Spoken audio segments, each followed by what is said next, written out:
Everybody, welcome back to my channel. This is Misty with a Unique Treasure. I just wanted to pop on really quick and show you guys how I use a walking foot and why on my Alna 680. It is a low shank machine. So there's high shank, low shank machines, and there's a slant, and most machines are not made with a slant these days. I used to own a sewing machine store long time ago. I just bumped the camera. Sorry about that. So just bear with me because I decided to share with you how and why I use a walking foot. And I haven't used one for a long time, but I've really gotten into sewing my pieces for my journals and ephemera. And in this case, it's going to be a glue bottle, and I was going to make one and then do one on camera. So hopefully this will turn out great. And I also wanted to use one of my, I'm on, sorry, I'm on a Trace of Sparkles design team, and I printed, I can talk today. I printed one of her digitals on this fabric, and actually I have several of them, but this is the one I chose, and I'm going to do a glue bottle in this, and this will be one of the projects coming up. So this is not what I'm focused on though. What I'm focused on is showing you, sorry about the fingers and all that, but this is a walking foot, and yes, it is a big looking, intimidating thing, but it is not. It is just sweet and kind, and you're going to love this foot when you use it. I do want to point out to you right here, there are feed dogs. So down here underneath your regular sewing machine, there's feed dogs for those of you who don't know, and that's what helps uh, walk your fabric underneath your foot. Now, the feet are flat, so when you start layering or have slippery material, it's kind of difficult to not get pinched. You know how it starts pushing your fabric.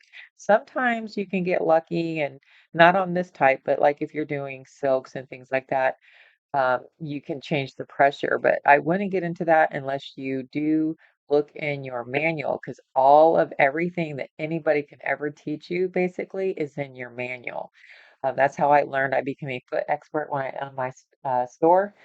I married into the business, so I did not know a thing about sewing. I never sewed in my life, but I became very knowledgeable about the machines, and it was because I got into the books and it became fun because I couldn't believe what these feet do. It's just amazing. So, ladies, get your book out and just go through it. Start with, the first foot and sew that off, and start with the second foot, sew that off, and you are going to be an expert too.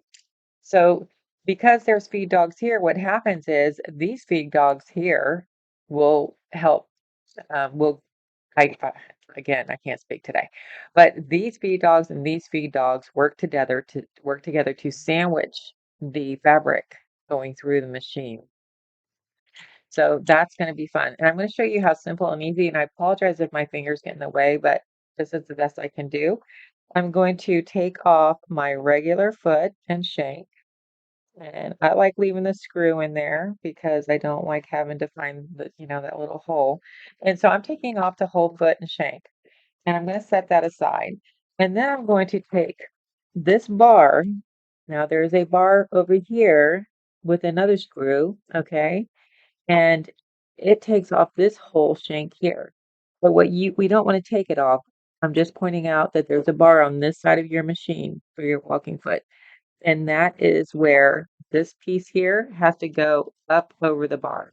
So I'm going to kind of line it up.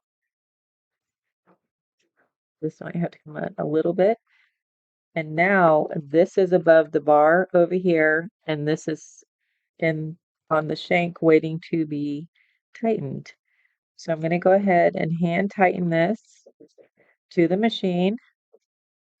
And then I'm going to I use a dime. I don't even use the thing that comes with the machine. And I take my little dime and I put it in there and I just tighten it a little bit.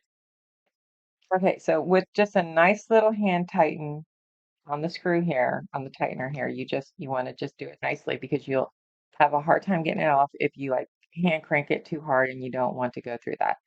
So I'm gonna just I kind of glued these in place, the top two, and I want to line these up. So give me a moment. I'll be right back. I'm going to kind of put them together.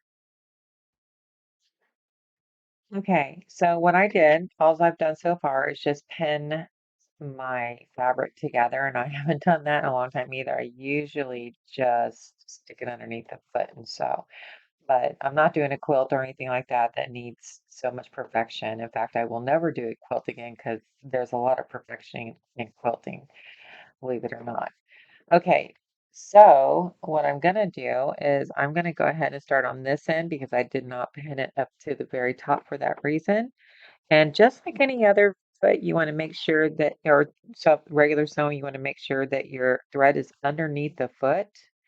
And then I'm going to slide it under, and I'm at an odd angle for this camera for you guys. And then I'm going to use my zigzag. I love my zigzag. And I'm gonna just go ahead, and I don't even have my foot on the floor. I'm using my start and stop button. And so I'm going to go ahead and start, and it's going to start off nice and slow. And then I'll probably go, I'm going to stop it because I didn't set up the where it does the starting stitch. It will tie it for me and then start sewing. I forgot to push the button. And now, so all I do is stop it and reverse it and then start it again. And it's kind of the same thing. So I'm going to go a little bit faster. And when I kind of get to that pin, needle is down. So always make sure that if you have one of those machines, you can set the needle in the down position with the button push. That's great. If not, when you stop sewing, hand crank your needle down if it stopped in the up position. And so it holds the fabric down. And then you pick up your foot. And then I'm going to slide this pin out because this is a very small project that I'm doing, but what's happening right now is it's being fed even. It's also called an even feed foot. So it's being fed evenly through the foot there. And then I'm going to do the same thing, and I'm going to take this pin out. Okay. Even professional sewers break their machines all the time. We used to have a repair department, and it was the bread and butter of our business, really, even though we had, big sewing embroidery machines and all that stuff. And we sold Singer, Baby Lock, Brother, and Elna, and at one time Bernina. And then we opened up a second store and then a third store. And then I was just so burnt out. It just, owning your own business is not what people think it is. This is fun. I can do this as I want, craft when I want, sell stuff online, but ooh, that is a whole nother animal owning your own business. It owns you, it really does. When I raised my six children and then we closed our stores because I was burnt out. Well, then we were like workaholics, I think. And so I ended up going to work for Chase and then I went to work for Geico and then I got sick. But let me tell you, I was so happy working for somebody else. People thought I was crazy. I was like, no way, I can show up well, you see how let me, before I drop off that conversation, like I always do, I could show up and I can do my job and I can leave. And it was just really nice not having to do the other stuff. But anyways, back to this. You see how beautiful that sewed? That is just absolutely gorgeous. I love it. I'm glad I got it out to show. Well, I got it out for me, and then I decided to show you guys how this works.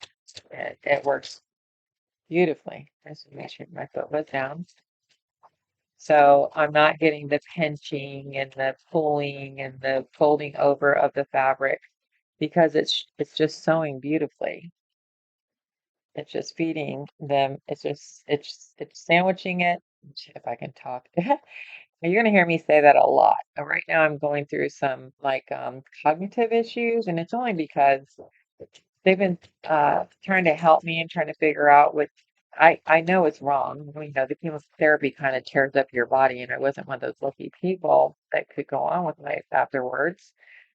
And it developed into fibromyalgia and that kind of thing. So we're just dealing with that. And right now, I think all the medicines that I've been taking have just kind of messed with my recall and memory and stuff like that. But I do things to help myself. And I love my life and I love crafting. So if you guys can just hang in there with me, I will, just keep doing what I'm doing. Otherwise, if my channel doesn't grow, I'll just have to craft and keep it to myself. But so far, I've gotten some really good feedback. Um, my main thing is be kind to everybody. You never know what they're going through, and people don't like talking about it. I do, and I'm going to tell you why I like talking about what's going on with me because it gives the people hope that are going through it and they don't want to share because they think they're going to be judged. Well, I'm going to do another separate thing. The thing would be about my journey and hope. It's my journey and hope. And that's basically what it is. And I might collab with somebody else because we have similar journeys. And she is a hoot. She brings out the best in me. We laugh. She cracks me up. I've worked so, that those businesses I was just mentioning earlier, it was just such a serious thing all the time and traveling and meeting with the manufacturers. And, they used to send us on these beautiful trips, but we worked so much that sometimes we had to not go to Spain and go to these other countries and stuff that they were sending us to because we were top dealers out of the United States. And, because we just, we had to work. We had to, because nobody runs your store, your business like you do. And you know what? I didn't want to do what I just am doing right now. I'm so far over to the right, and it's because I'm chatting, right? So I'm gonna do this. I'm gonna just go ahead. Let me put this down. I'm gonna cut it right here, and then I'm going to take it out. You see, I went too far over because my little fabric and color stops here. And I'm just gonna go ahead and I'm gonna pick it back up, right? Because I got a nice little line here. And I'm just gonna pick it right back up. And that my machine's really cranked over weirdly. I hope that's lined up. If it's not, it's fine because it's going on my glue bottle, so it doesn't have to be perfect. So what I'm gonna do here though is I'm gonna go ahead and re-sew this down. Let me line that up a little bit better. And I'm going to then go back after I'm done and just take a seam ripper and cut those threads out. Lucky me. And we are just munching along here. So anyways, I just love spreading love and hope and doing service work, and it's what makes me happy. It fills me up, and crafting does too. So this is my love. I love doing this kind of stuff. I'm so used to doing this, what I'm doing right now that I don't use all the little bells and whistles on this machine. So there you guys have it. No pinches, no bad stuff. Hold on, let me see if I can turn this a little bit better here. Let's see if we can get it under here. I don't know. I'm not sure. Here, that's a better view. You see that there's no pinch. This is not a pinch. There's no pinching. I have felt in here and I layered it and it's going to go around a bottle. And you guys will hopefully see that another time. But that's a walking foot. Don't be intimidated by it. You can, find if you don't um if you didn't come with your machine, you can go online and just make sure you know the shank of your machine. If you have a low shank machine, a high shank machine, or if it's a much older machine, it's a slant machine. Okay? Well, thank you so much, everybody. I hope you enjoyed this and I hope you learned something and have a great day. Please leave a comment and like and subscribe if you'd like to see more of my stuff.